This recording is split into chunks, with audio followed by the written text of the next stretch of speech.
Bismillahirrahmanirrahim. Assalamualaikum warahmatullahi wabarakatuh. Alhamdulillah wassalatu wassalamu ala Rasulillah wa ala alihi wa sahbihi wa mawalah. Amma ba'd. Baik anak-anak kelas 4 yang soleh dan solehah, bagaimana kabarnya? Semoga semuanya dalam keadaan sehat walafiat dan juga dalam lindungan Allah Subhanahu wa taala.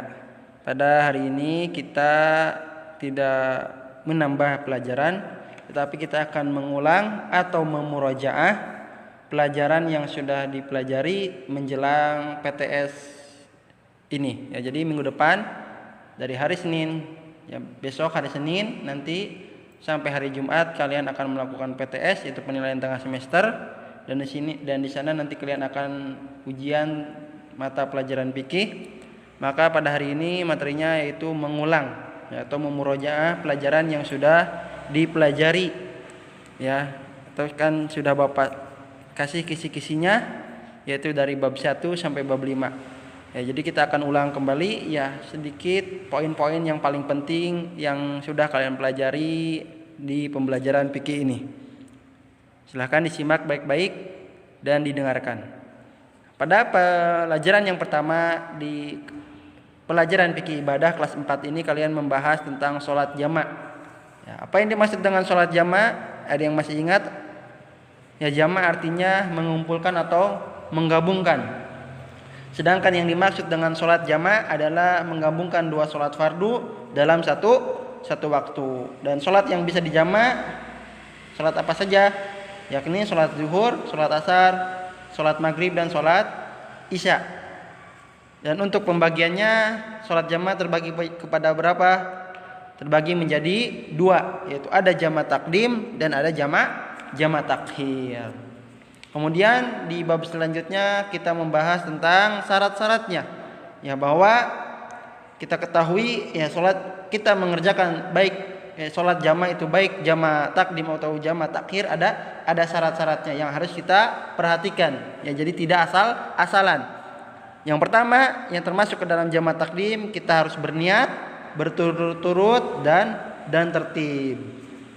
Kemudian yang untuk jama' takhirnya kita berniat di dalam hati sejak waktu sholat yang pertama, dan yang kedua masih di dalam perjalanan hingga akhir waktu sholat yang pertama.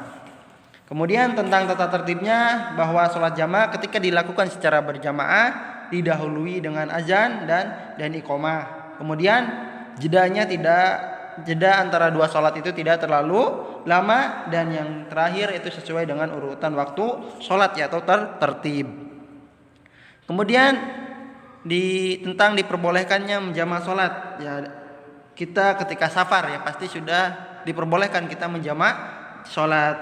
Ketika sedang di Arafah atau Muzdalifah, ketika sedang ibadah haji, kemudian ketika sedang sakit, dan ketika hujan yang sangat deras. Kemudian setelah kita membahas tentang sholat jama', yaitu kita belajar lagi tentang sholat qashar. Apa itu qashar? Qashar artinya meringkas. Jadi perhatikan anak-anak yang soleh dan solehah.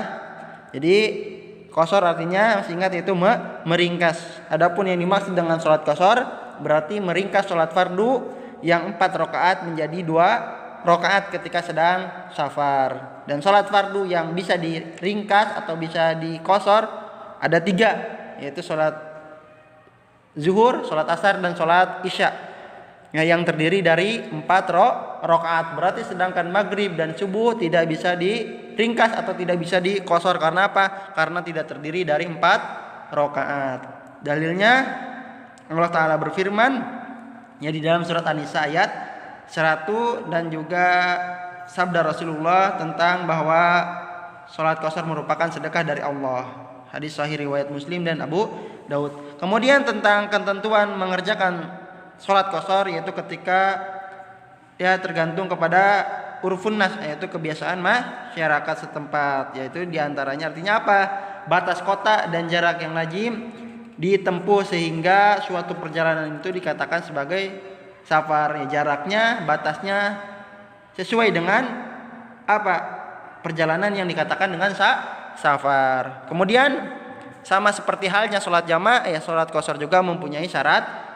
Di antaranya kita sedang, ya bolehnya kita melakukan qashar, yaitu karena kita sedang safar atau perjalanan jauh. Kemudian safar yang kita kerjakan bukan untuk bermaksiat kepada Allah.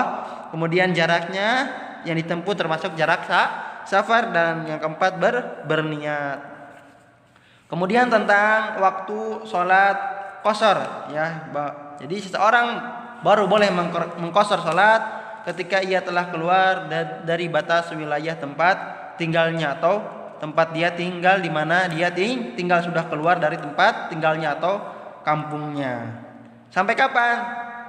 Sampai selesai safarnya, sebagaimana dicontohkan oleh Rasulullah ketika Rasulullah pergi ke daerah Tabuk selama 20 hari, maka selama itu pula Rasulullah mengqashar sholat. Jadi batasnya tidak nentu, ya sampai kapan kita safarnya, entah 3 hari entah 5 hari, maka selama itu kita pula juga boleh mengqashar sholat, ya selama tidak berniat untuk apa? Untuk mukim. Kemudian yang terakhir yang kita akan pelajari, ya murojaah tentang sholat Idul Fitri.